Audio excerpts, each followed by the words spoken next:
சில சமயங்களில் நாமளாக இருக்கட்டும் இல்லாட்டி ஒரு சிலராக இருக்கட்டும் ஏதோ ஒரு விஷயத்தை இன்ட்ரெஸ்டே இல்லாமல் ஏதோ ஒரு கடமைக்காக செய்வாங்க பார்த்தீங்களா, அந்த பர்ட்டிகுலர் சென்டென்ஸை வந்து அவுட் ஆஃப் ஆப்ளிகேஷன் அப்படிங்கிற அந்த வார்த்தை யூஸ் பண்ணி நீங்கள் சொல்லுங்கள்.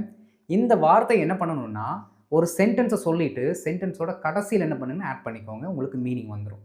பாருங்கள், ஏதோ எனக்கு ஹெல்ப் பண்ணணுமேனு ஹெல்ப் பண்ணுறான். ஏதோ எனக்கு ஹெல்ப் பண்ணணுமே அப்படின்னு ஹெல்ப் பண்ணுறான். அவனுக்கு இன்ட்ரெஸ்ட்லாம் கிடையாது. கடமைக்குன்னு என்ன பண்ணுறான், எனக்கு ஹெல்ப் பண்ணுறான்.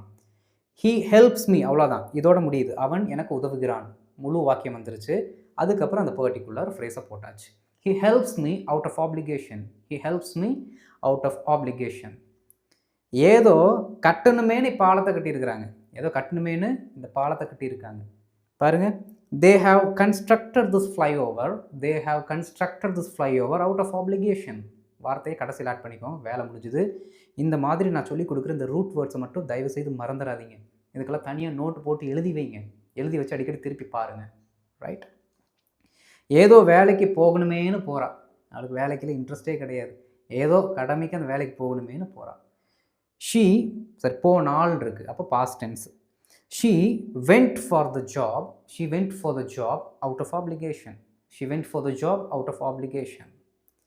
ஏதோ பேசணுமேனு அவர் பேசுகிறாரு. அவர் ஏங்கடாடே, அவர் ஏதோ பேசணுமே அப்படின்னு பேசிகிட்டு இருக்கிறாரு அப்படின்னு நம்ம சொல்லுவோம்ல, நிறைய இடங்களில் கண்டிப்பாக சொல்லுவோம். இதை எப்படி இங்கிலீஷில் சொல்லலாம்னு காமெண்ட்டில் போட்டுருங்க.